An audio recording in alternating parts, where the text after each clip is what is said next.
Boa noite, irmãos. Vamos dar início no nosso culto desta noite para adorar e bendizer o nome poderoso de nosso Senhor e Salvador Jesus Cristo. Hoje nós vamos começar o culto um pouquinho diferente. Nós temos hoje a satisfação de receber conosco entre nós aqui o nosso irmão Emerson, é o executivo da nossa associação Abanto, e ele vai começar fazendo o prelúdio. Depois do prelúdio nós estaremos orando e aí vamos ter o ministério de louvor.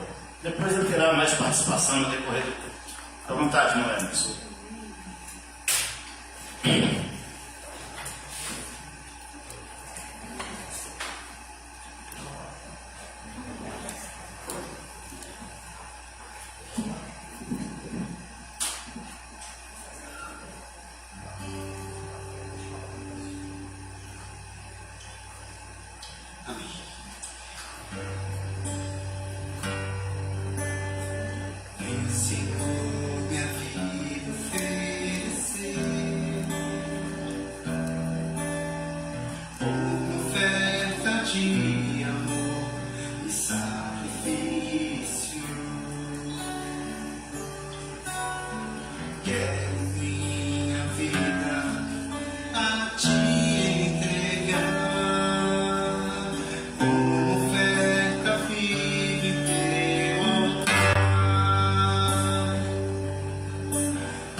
Pode orar, irmã Emerson.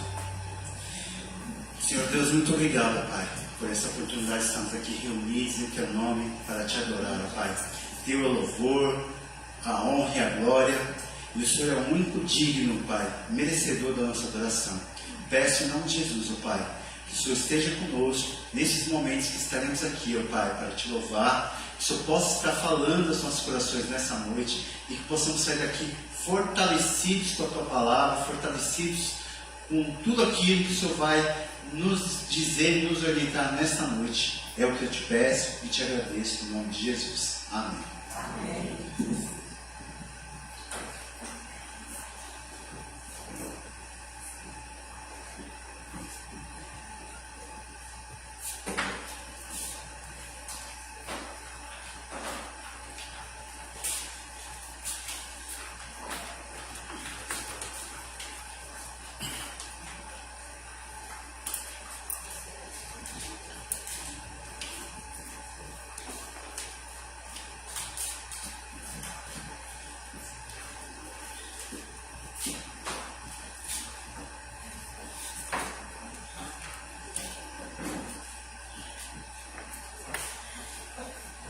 Graça e paz, igreja. Amém. Amém. Se coloquem de pé. Que continuemos adorando ao Senhor, servindo com alegria. Amém? Amém.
Te encontrar e ouvir.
Este é o momento dos dízimos e das ofertas.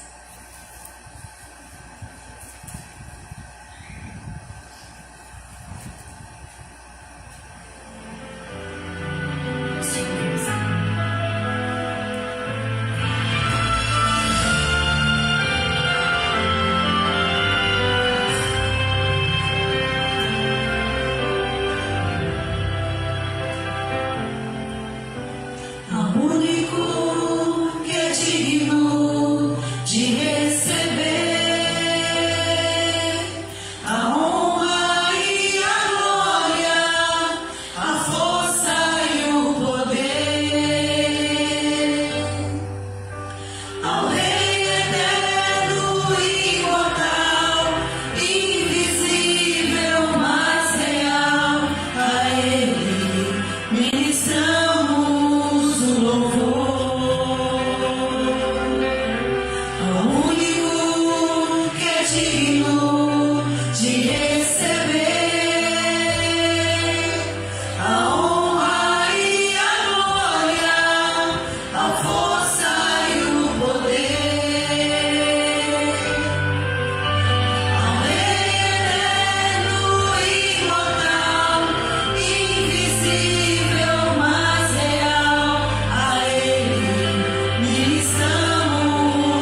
glória, Senhor, e todo louvor.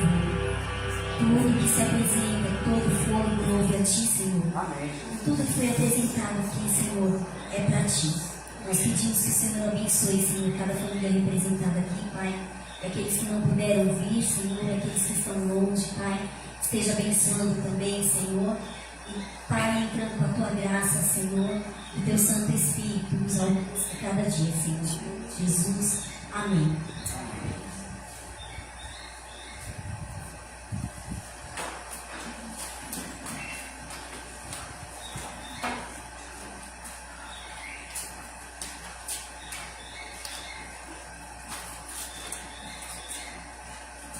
Boa noite, irmãos. Boa noite. Irmãos da Igreja na Paz do Senhor.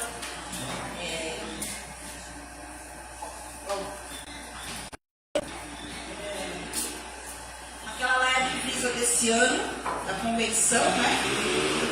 E seja um assim como somos um. Jesus Cristo fala, né? Seja um comigo assim como eu sou com o Pai, né?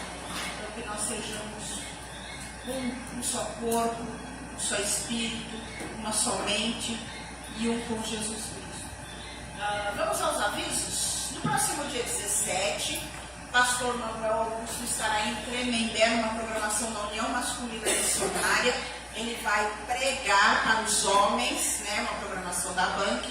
Então, o único homem membro da igreja que está aqui hoje é o Marcelo. Marcelo, se puder prestigiar o pastor, e aí os maridos, né, se puderem ir lá, e as mulheres também, né, porque se a gente não for, os maridos não vão. Eu vou sozinha. É importante que a igreja acompanhe. Exatamente, é importante que a igreja acompanhe o pastor. Vocês viram aqui quando o Fábio veio aqui, o pastor trouxe metade Jardim Tremembé. Quando o pastor Paulinho veio aqui, ele trouxe Jardim Tremembé. Então é importante. Quando o pastor, na posse do pastor, Peri estava aqui ocupando a igreja. Então é importante que a igreja acompanhe o pastor, aonde ele for, né? Que mais? No dia 31, próximo, dia 31, que é o último sábado desse mês, estará tomando posse na igreja Bortolândia o pastor Eli Ferreira. Pastor Marcelo Louco que vai pregar, não sei, não conheço ele. É do Lar Batista. É do Lar Batista? Então, gente, vamos prestigiar também, porque eu creio que ele vai falar um pouco do Lar Batista de Crianças também, tá bom? Então vamos prestigiar. Já faz alguns anos que Bortolândia está sem pastor. Então, é como eu digo, a gente vai lá, ouve a palavra, se alimenta espiritualmente, depois tem uma social, dito alimento fica físico, e conhecemos pessoas, conhecemos irmãos que a gente só ouve falar, que vê pela internet, que vê lá pelo WhatsApp, mas que a gente nunca chegou e falou um oi para essa pessoa. Então é muito gostoso, é muito interessante. E é comunhão também. Dia 7 também, ó, a gente tem 3 programações, dia 17 e 31, e dia 7 de fevereiro, também em Jardim Tremembé, é a posse do pastor Fábio Rocha. Prestigiem também, porque Tremembé é a nossa igreja mãe, tá? Então prestigiem a posse do pastor, ele já veio aqui, é uma pessoa querida, nossa, a gente que conhece ele mais de perto, né, Emerson? Uma pessoa muito querida da gente. Então, prestigiem, vamos aproveitar para ouvir uma palavra diferente, ouvir um pastor, se alimentar, conhecer pessoas, conhecer irmãos de outras igrejas. E no dia 17 também a gente vai poder estar lá, porque é meio longe, mas o pastor Adonias Ribeiro, no Nascimento, né? Ele vai estar tomando posse lá na Igreja Batista, primeira igreja de Ubatuba, se eu não me engano. É na Igreja Batista em Ubatuba. Não dá, eu gostaria muito de ir, mas não dá. Primeiro que tem a programação, segundo que Ubatuba nessa época do ano é um programa de índio, né? Mas vamos orar, né? Para que ele seja grandemente abençoado lá naquela igreja, né? Eu creio que ele já está morando lá em Ubatuba já tem um tempo, porque ele tem postado algumas coisas. E quarta-feira, nossa reunião de estudo e oração às 20 horas. Participem, prestigiem, tá? porque é importante aprender a palavra, estudar a palavra. Eu não canso de dizer, se você quer crescer, você tem que estudar. E se você quiser crescer na caminhada cristã, você tem que conhecer a palavra de Deus. Senão a gente fica pelo meio do caminho. A gente vai ser um cristão meia boca, vamos dizer assim. O que mais? Domingo, escola dominical às 9 horas, culto às 18 horas. Débora quer falar alguma coisa dos semeadores? Não, ainda não. Ainda a gente ainda não marcou, né? A gente vai ter a reunião com a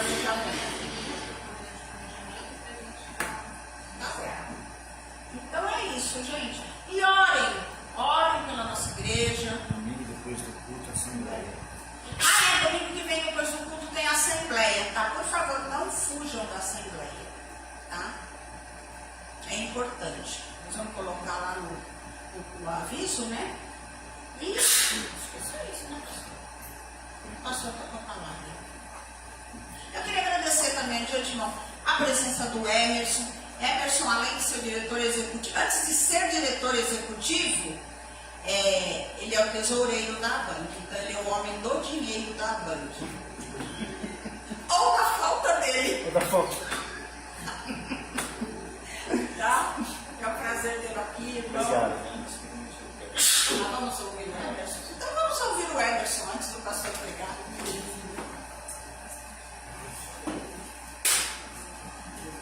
Amém. Obrigado. Boa noite, igreja. Boa noite. É uma satisfação imensa estar aqui nessa noite com os irmãos. A igreja do Vila Nova Galvão é uma das poucas igrejas que ainda não tinha o prazer de vir no culto dominical para conhecer, né, ver como que é a realidade. Conversando com o pastor Manuel aqui, a gente, muitas risadas aí, contando aí do tempo dele aí de pastor, né, da igreja da Assembleia. E é bom conhecer porque, assim, é um dos trabalhos do diretor executivo da associação, é conhecer a realidade das igrejas, né? Saber aonde que a associação pode ser útil para as igrejas. E eu aproveito que eu estou aqui e trago a saudação do pastor Valdeci, né, que é o nosso presidente, já esteve aqui no aniversário, né? E de toda a diretoria da associação. E estou aqui para colocar a associação à disposição dos irmãos, no que for necessário, que os irmãos precisarem. A banca está aí para assessorar os irmãos, para ajudar e para proporcionar, né, com a ajuda do nosso Deus, que Ele é que dá o crescimento, né, proporcionar o crescimento aqui para as nossas igrejas aqui na Zona Norte, tá bom? Então é isso. Obrigado pela oportunidade mais uma vez. Emerson, ora pelo pastor. Sim. Por favor. Vamos orar. Pai querido, eu quero te agradecer em nome de Jesus por essa oportunidade mais uma vez, Pai, de poder falar com o Senhor. O Senhor é um Deus maravilhoso, um Deus poderoso. E eu peço agora, Pai, em nome de Jesus, que o Senhor ilumine a mente, o coração e fale através da boca do pastor Manuel, que tudo que ele for falar aqui agora, Pai, tudo que ele for ministrar, que seja o Senhor falando através da boca dele, seja a tua palavra, Pai, direto para os nossos corações, Pai. Abençoa, ilumina o teu servo e o conduz nesse momento. É o que eu te peço e te agradeço em nome de Jesus. Amém. Obrigado.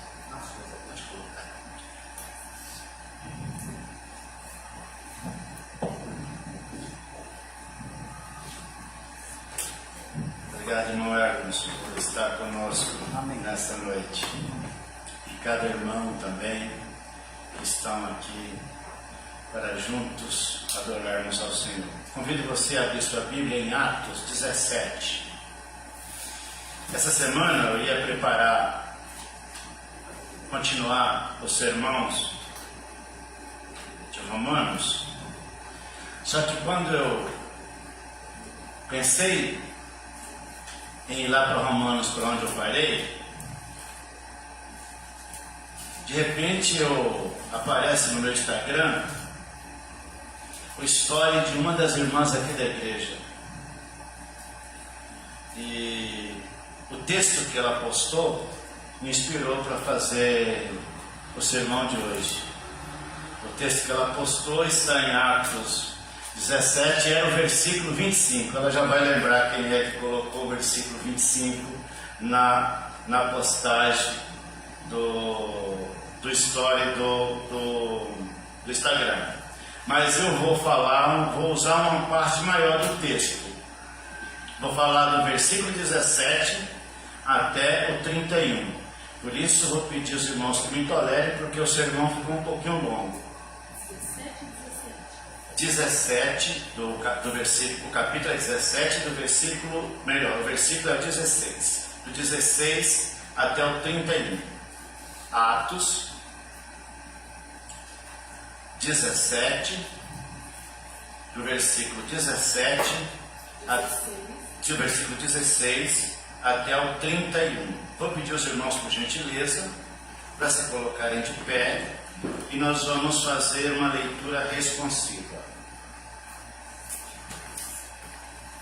Quem ainda não encontrou, até já colocou aí no monitor. Diz assim a palavra do Senhor. Enquanto Paulo, eu vou ler aqui nessa versão aqui que a irmã colocou, está na NTLH. Enquanto Paulo esperava Silas e Timóteo em Atenas, Paulo ficou revoltado ao ver a cidade tão cheia de ídolos. Igreja. E ali falava com os judeus e com os não-judeus convertidos ao judaísmo. E todos os dias, na praça pública, ele falava com as pessoas que se encontravam ali. Alguns professores, ou você pode entender na outra versão, os filósofos. Na outra versão está filósofos, epicureus e alguns estoicos, discutia com ele e perguntava: o que é que esse ignorante, na outra versão está tagarela, está querendo dizer? Outros comentavam: porque ele está falando de deuses estrangeiros. Dizia isso porque Paulo estava anunciando Jesus Cristo e a ressurreição. Então eles o levaram a uma reunião da Câmara Municipal e disseram: gostaríamos de saber que o novo ensinamento é esse que você está fazendo para nós. Versículo 20 agora. Pois vocês dizem algumas coisas que nos parecem esquisitas, e nós gostaríamos de saber o que ele quer dizer. É que todos os moradores de Atenas e os estrangeiros que viviam ali gostavam de passar o tempo contando e ouvindo as últimas novidades. Parecia um fofoqueiro. Então Paulo ficou de pé diante deles na reunião da Câmara Municipal, isso é, no Areópago, e disse: atenienses, vejo que em todas as coisas vocês são muito religiosos. De fato, quando eu estava andando pela cidade e olhava os lugares onde vocês adoram os seus deuses, encontrei um altar em que está escrito: ao Deus desconhecido. Pois esse Deus que vocês adoram sem conhecer é justamente aquele que eu estou anunciando a vocês. 24. Deus que fez o mundo e tudo que nele existe, os céus da terra, e não mora em templos feitos por mãos humanas. 25. E também não precisa que façam nada por ele, pois ele é mesmo quem dá a todos a vida, respiração.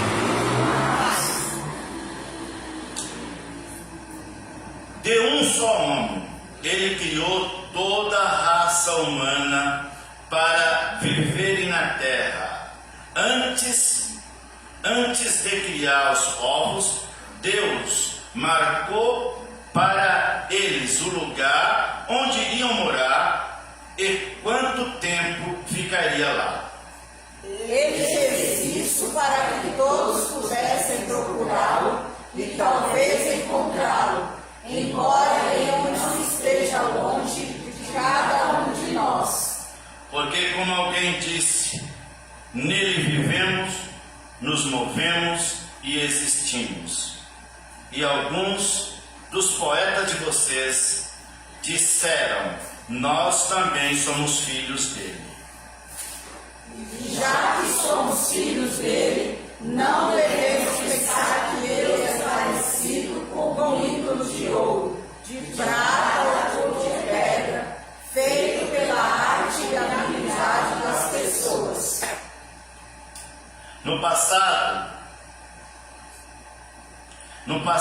Deus não levou em conta essa ignorância, mas agora Ele manda que todas as pessoas em todos os lugares se arrependam dos seus pecados. Juntos, pois Ele marcou um dia e vai julgar o mundo com justiça por meio de um homem que escolheu e deu prova disso a todos quando ressuscitou esse homem. Amém. Podeis assentar, irmãos, que o Senhor fale aos nossos corações. Eu ia ler apenas 3 versículos desse texto e falar dele inteiro. Mas eu estava ouvindo alguém dizer esse dia que quando você vai pregar, se você tiver que cortar a leitura do texto, corte o que você ia falar e não a leitura do texto. Então, eu falei, sendo assim, vamos ler o texto todos, porque às vezes o que nós falamos pode não ser tão bom quanto o que está no texto. Com certeza o que está no texto é muito melhor do que o que falamos. Muito bem, queridos. Diante desse texto que nós lemos, eu pensei em montar um sermão e foi o seguinte: o título é O Deus Desconhecido Revelado, um chamado à verdade e justiça. A cidade de Atenas era um centro intelectual do mundo antigo. Filósofos, poetas, pensadores, religiosos se reuniam para discutir ideias e buscar novidade e defender as suas crenças. Nesse ambiente saturado de opiniões, Paulo se levanta com uma voz profética, anunciando o Deus verdadeiro em meio a um mar de ídolos, e filosofias vazias. O contexto que está inserido esse texto, falando de Atenas, embora não fosse o centro político da Grécia, permanecia como coração cultural e filosófico do mundo. Ali floresceram vários homens da história: Sócrates, Platão, Aristóteles, e o Areópago era o tribunal e fórum onde ideias eram debatidas.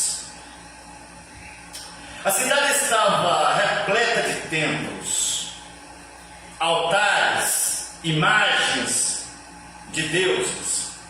Era um ambiente pluralista, relativista e profundamente religioso, porém sem o conhecimento verdadeiro.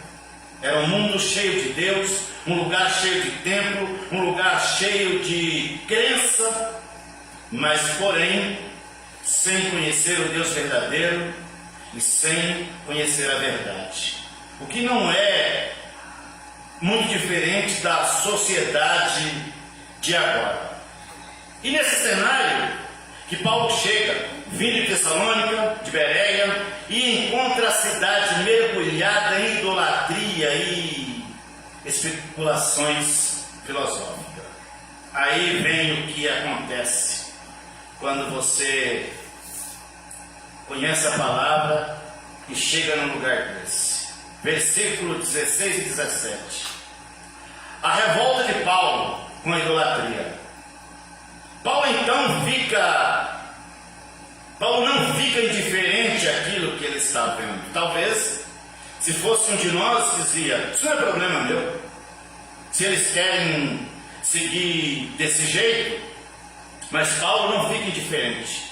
Ao ver aquela situação, o texto diz que o seu espírito se revoltou. Paulo era uma pessoa que tinha, depois da conversão dele, o evangelho ficou latente na veia. A missão de falar de Deus, de falar de Jesus, de falar da cruz de Cristo, ficou latejante nele. Ele não conseguia deixar de falar. Ele falava assim: ó, a mim isso é imposto, e ai de mim se não falar. Ele sentia que era uma responsabilidade grande para ele. E já que ele estava lá, Paulo não perdia a oportunidade.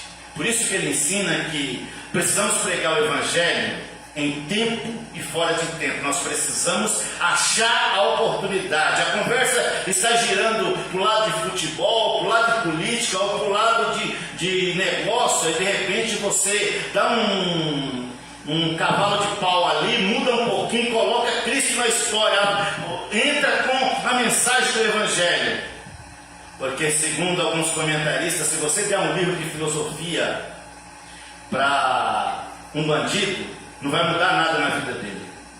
Mas se você der uma Bíblia para ele, e ele lê a Bíblia, ela vai mudar a vida dele. Porque as palavras de Deus, elas têm poder para mudar a vida. Então ele se revolta ao ver a cidade enredada com tantos ídolos. E ele sente nele uma indignação. Ele ficou tomado de uma certa ira, de dizer: como é que pode? Não tem cabimento eles acreditarem em tanta mentira desse jeito. Ele percebe a cegueira espiritual daquele povo, como ele escreveu em aos Coríntios: o Deus desse século tem cegado as pessoas. O grande problema das pessoas não quererem vir para o evangelho é porque eles estão cegos, é porque eles estão algemados, é porque eles não estão conseguindo enxergar a verdade. Ele entende que a idolatria rouba a glória de Deus, e rouba mesmo.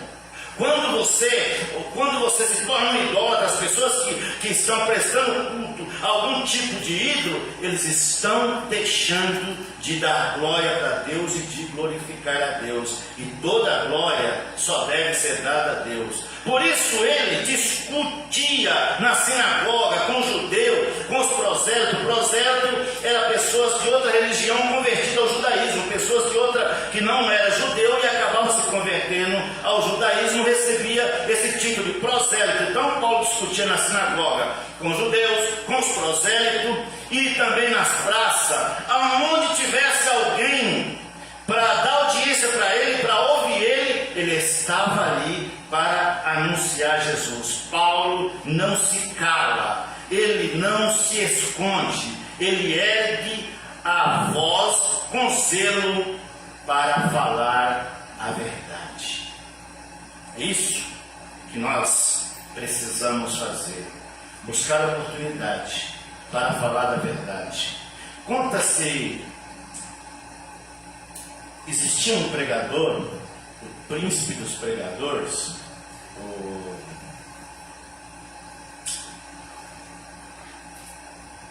o Arthur é o nome dele, eu falo. E ele pregava muito. Conta que ele pregava 7 vezes ao domingo. Quando ele pregava, ele tinha um grupo de 300 pessoas embaixo do púlpito dele orando por ele.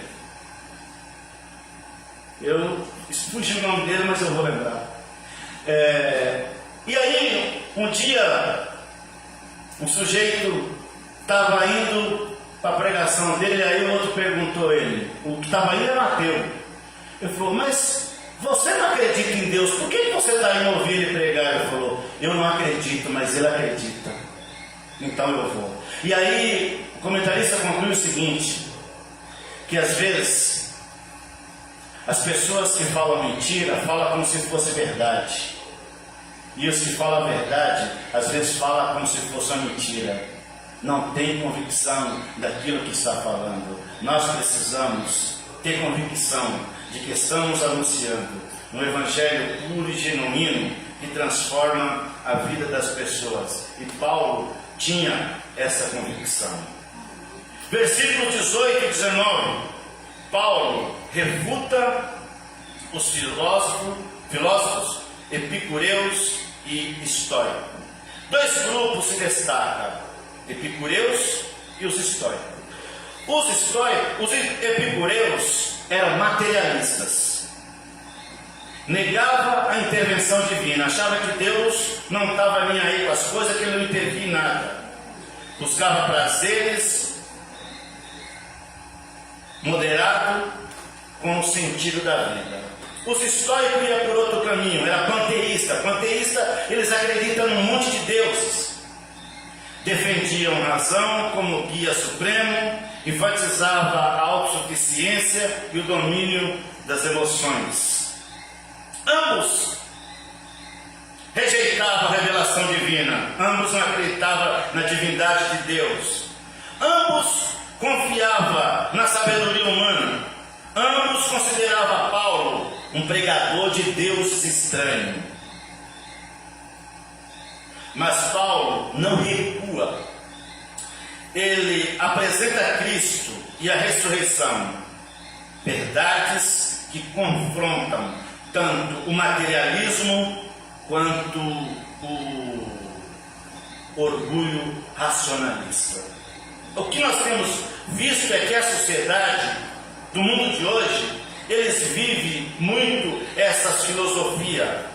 Uns não acreditam que Deus governa o mundo, alguns acreditam que Deus criou e deixou as coisas seguir o seu rumo, que não controla nada. Outros acreditam que podem fazer o que quer, que Deus jamais os punirá, que Deus não trará a juízo a nada. Mas Paulo fez questão de confrontar eles e de refutar os ensinamentos deles e apresentar Cristo, a ressurreição, a verdade, confrontando tanto o materialismo quanto também o racionalismo.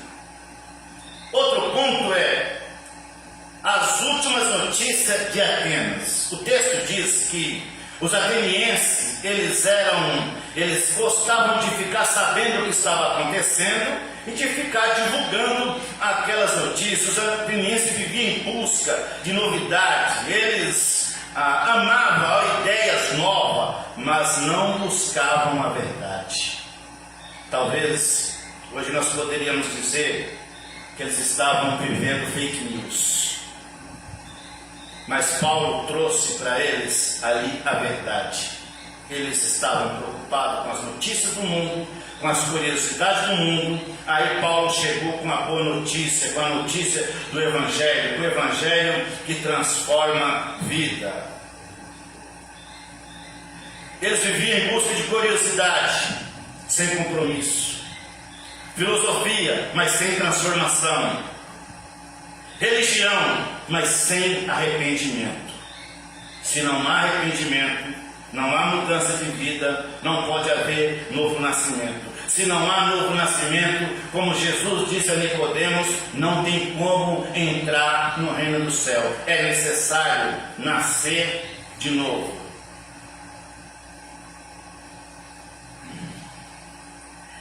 Era uma sociedade saturada de informações. Os atenienses eram uma sociedade saturada de informações. Eles tinham muita informação, mas vazios de revelação. Muitos era uma situação muito parecida com a situação nossa. As pessoas têm muita informação. Hoje você vai rolando o seu celular, você vai recebendo notícia, você entra no Facebook, você recebe notícia, você abre o Instagram, você recebe notícia, você abre o Facebook, você abre todas as outras mídias, você recebe notícia. Mas o problema é confiar se aquelas notícias são verdadeiras, se aquelas fontes são boas. Aí você vai para o lado da religião, você escuta, você zapia na internet, no YouTube, e outro, um está pregando uma coisa aqui, outro está pregando outra coisa ali, mas você precisa ser bereano. Você precisa, ao ouvir, conferir com a Bíblia para saber se aquilo tem fundamento. Porque se as palavras que você escuta não são fundamentadas na Bíblia, são palavras vazias, são palavras que não constroem, são palavras que não transformam, são palavras que não é viva e eficaz. A palavra de Deus, ela é viva e eficaz, mais penetrante do que uma espada de 2 gumes, que pode cortar dos 2 lados e é capaz de discernir entre juntas e medulas. A Bíblia é apta para discernir os pensamentos. Só Deus tem essa capacidade, e que escreveu essa palavra, inspirou essa palavra com essa capacidade.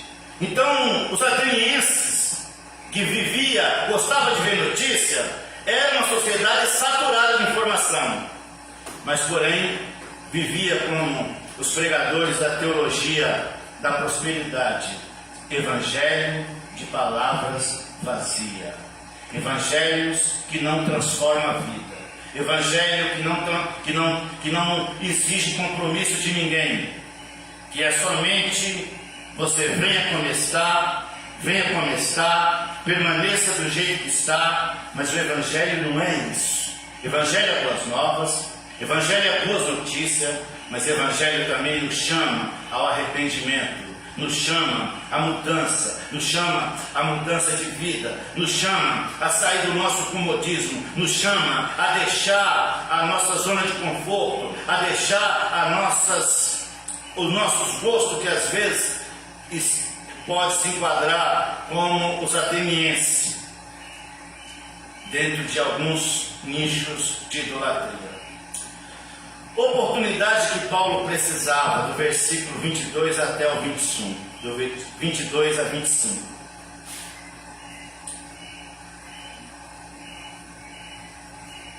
Conduzido ao Areópago, as pessoas que ouviram até então, os epicureus e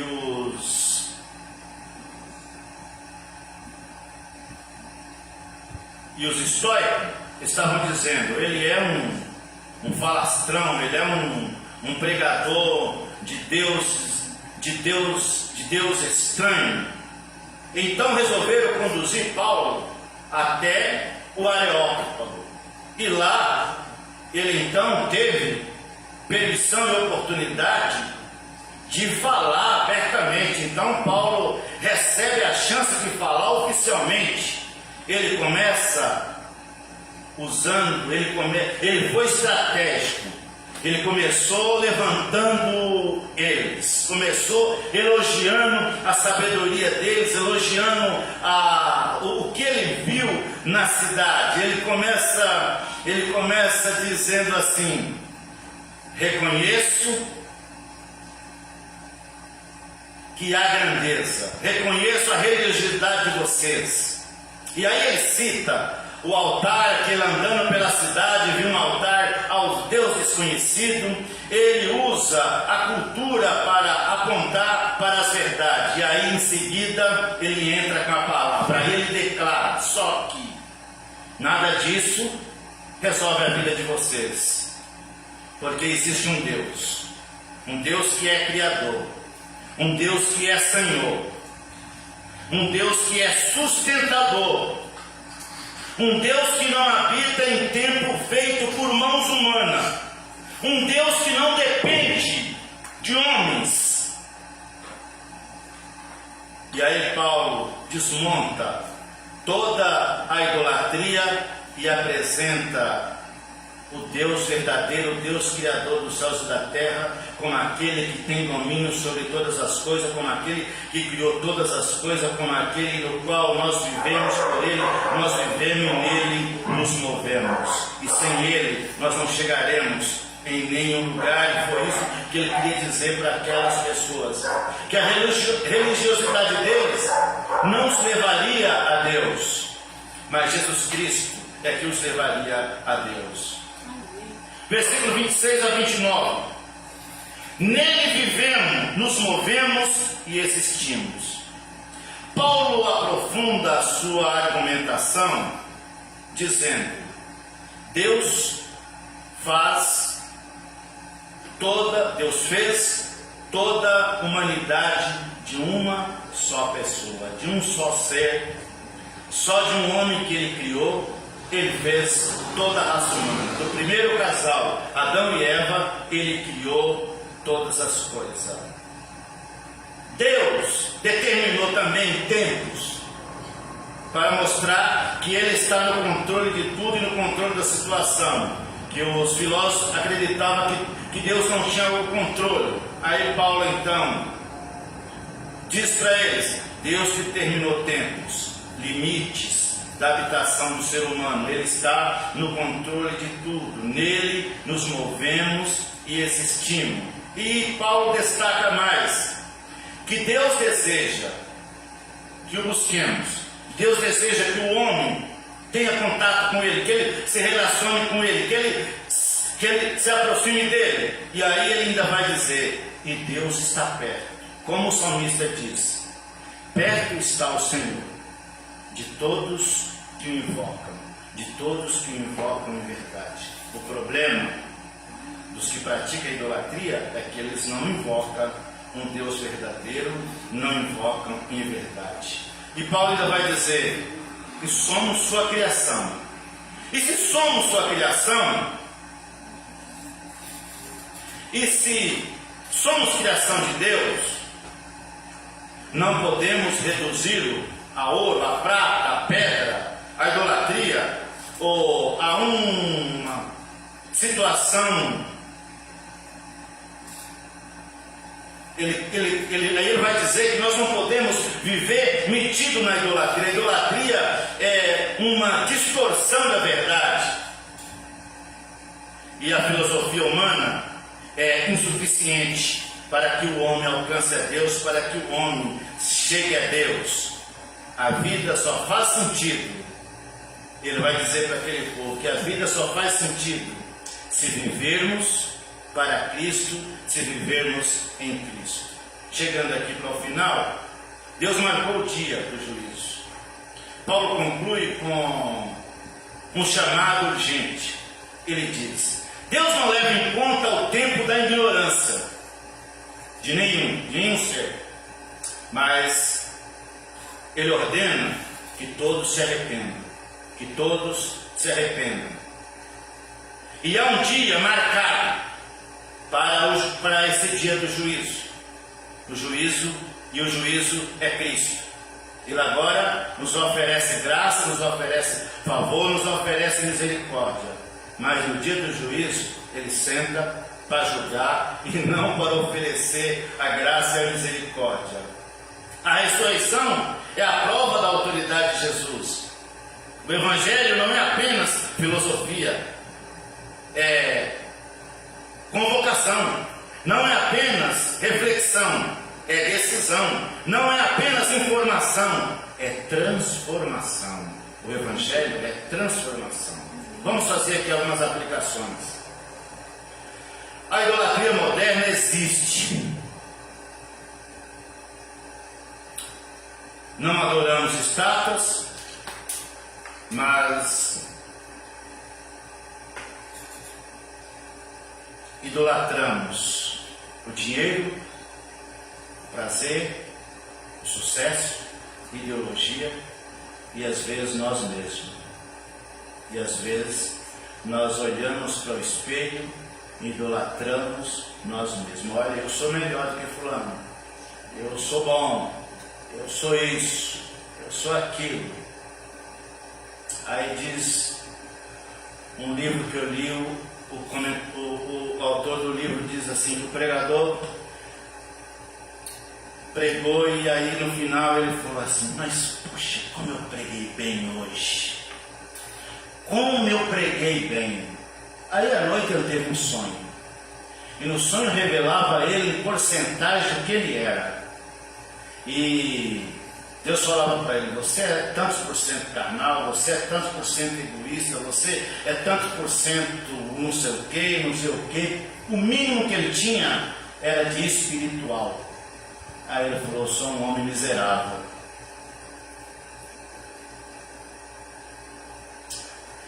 O coração humano continua fabricando ídolos. 2. A filosofia humana não salva. Nenhuma teoria ideológica ou sistema humano responde às questões fundamentais da vida. Somente Cristo é o caminho e a verdade e a vida.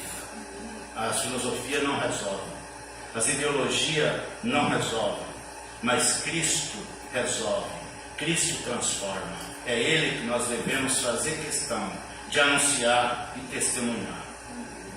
Terceira aplicação, Deus continua chamando o arrependimento. O tempo da ignorância acabou. O Evangelho exige resposta. A salvação é oferecida, mas o juízo também será certo. 4. Cristo é o centro da mensagem. O centro da mensagem não é o pregador. O centro da mensagem não somos nós. O centro da mensagem é Cristo. Paulo não pregou moralismo, nem política, nem autoajuda. Ele pregou Cristo crucificado e Cristo ressurreto. Concluímos com o seguinte: assim como em Atenas, nosso mundo está cheio de ideias, religiões, filosofias e opiniões. As pessoas têm opiniões para tudo. Cada um entende melhor de política do que o outro, cada um entende melhor de futebol do que o outro. Todo mundo é técnico, todo mundo sabe quem é o melhor. Todo mundo sabe discutir novelas, filmes, mas conhece muito pouco a palavra de Deus, conhece muito pouco a Bíblia. Mas nós dizemos, nós amamos a Deus, mas amamos a Deus e passamos uma semana sem pegar na Bíblia. Como pode ser isso?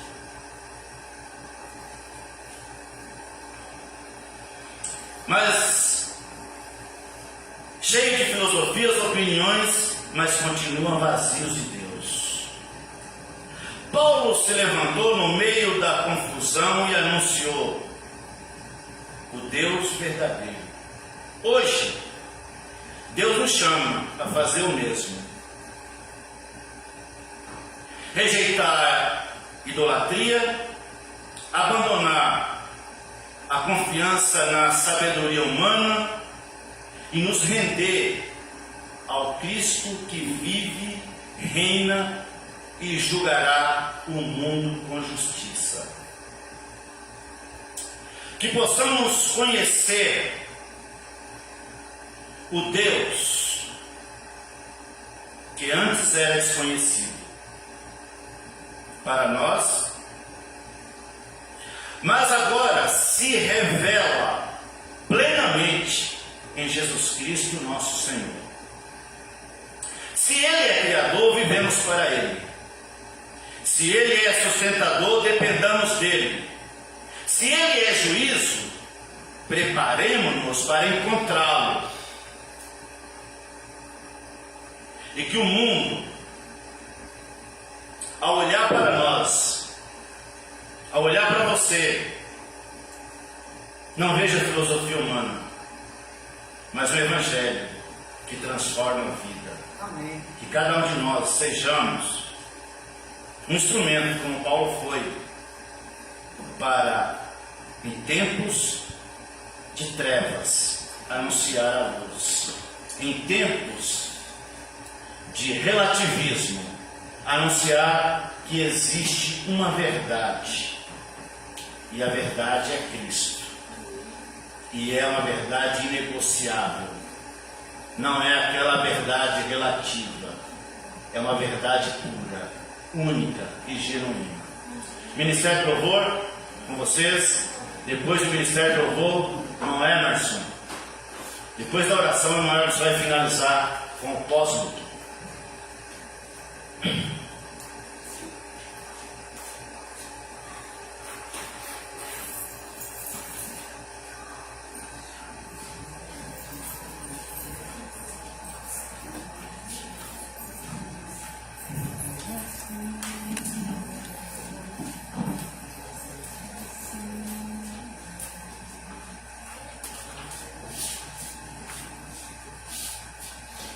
Coloque de pé, irmãos.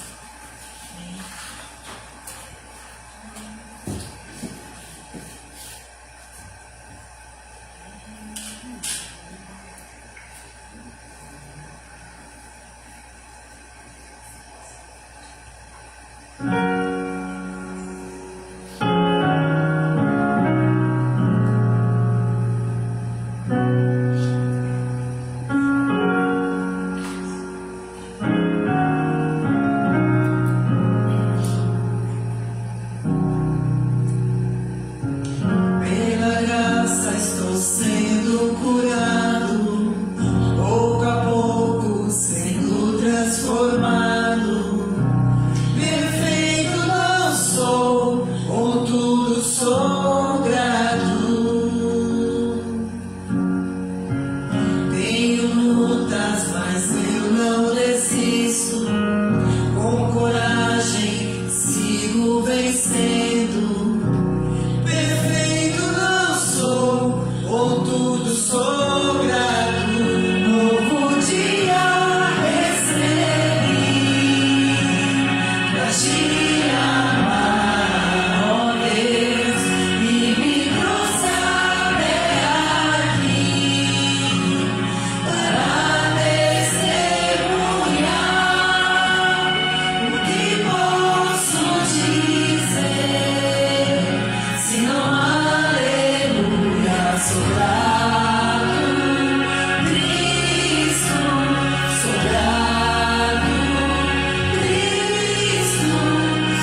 Obrigado a Deus. Novo dia. Recebi novo dia. Você recebeu o novo dia.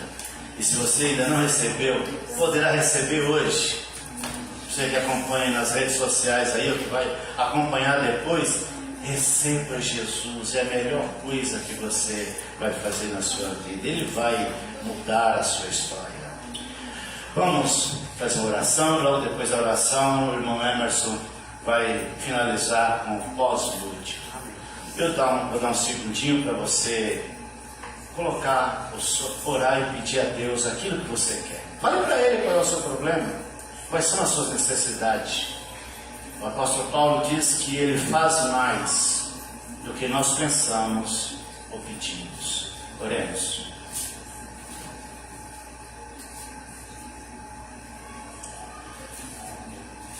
Pai Santo, amado e adorado, novo dia recebemos do Senhor, nova vida recebemos do Senhor. No Senhor nós nos movemos e existimos, estamos cientes disso. O Senhor é o nosso ar, o Senhor é tudo de melhor que nós podemos receber. É tudo de melhor que Deus deu a cada um de nós, é o melhor presente. Pai querido, nós louvamos o Teu nome e queremos suplicar ao Senhor nessa noite, por estes irmãos que aqui se encontram, por aqueles que estão acompanhando pela mídia, Pai, e alguns que vão acompanhar depois. E o Senhor conhece cada um deles, Pai, sabe quais são as dores, quais são os problemas que eles enfrentam. E eu suplico ao Senhor que o Senhor intervenha na vida deles. E que o Senhor alcance a cada um desses meus irmãos nessa noite. Eu peço ao Senhor que o Senhor alcance a vida profissional deles, a vida financeira, a vida espiritual, familiar, em todas as áreas da vida deles, Pai. Apesar que não dá para dividir, é uma vida só. Mas que o Senhor esteja com eles em todos os momentos. E o Senhor que conhece cada dificuldade que eles passam, Pai. Eu peço que nessa noite o Senhor libere na vida deles a solução. Uma cura, a salvação de um filho, a salvação de uma esposa, de um esposo, a reconciliação de um familiar, o retorno para a tua casa daqueles que estão longe, estão afastados do Senhor. Pai, eu suplico o Senhor que o Senhor alcance. Que o Senhor levante aqueles que estão caídos, Pai. Que o Senhor fortaleça aqueles que estão fracos. Que o Senhor restaure a fé daqueles que estão vacilantes. Que o Senhor traga um avivamento, que o mover do Teu Espírito aconteça aqui neste lugar, aconteça em nós, Pai. Meu Deus, meu Pai, nós precisamos de um avivamento. Nós precisamos do milagre da multiplicação aqui nesse lugar, Pai. Que essas poucas sementes que existem aqui, que eles sejam frutíferos, Pai. Amém, Jesus. E que almas se rendam aos Teus pés, através da palavra, da pregação deles, do testemunho deles. Nós também suplicamos o Senhor, Pai, por essas pessoas que moram aqui próximo desse bairro. Que o Senhor alcance essas vidas. Que o Senhor transforme essas vidas. Que o Senhor resgate essas vidas. Que o Senhor salve essas vidas, Pai. Que a semana desses irmãos que aqui estão, Pai, seja uma semana abençoada. Aqueles que estão acompanhando pela mídia também, que tenham uma semana abençoada. Abençoe o projeto deles, o retorno deles ao trabalho. Abençoe todas as iniciativas que eles vão tomar. Esteja com eles, Pai. Orienta eles para que tudo o que eles fizerem sejam segundo a Tua vontade. Nós entregamos eles nas Tuas mãos. Pedimos que o Senhor cuide de cada um deles. Que o Senhor leve eles em paz para os seus lares, dando um retorno tranquilo, uma noite de um sono tranquilo e repousante. Pois oramos, Pai, em o nome de nosso Senhor e Salvador Jesus Cristo. Que a graça de nosso Senhor e Salvador Jesus Cristo, o amor de Deus, a comunhão e a consolação do Espírito Santo seja com todos vós, não só hoje, mas para sempre. Sente e vamos ouvir o pós-último. Lembrando que domingo nós temos escola dominical, culto e assembleia. E quarta-feira ensinamento e oração.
Vamos tomar café.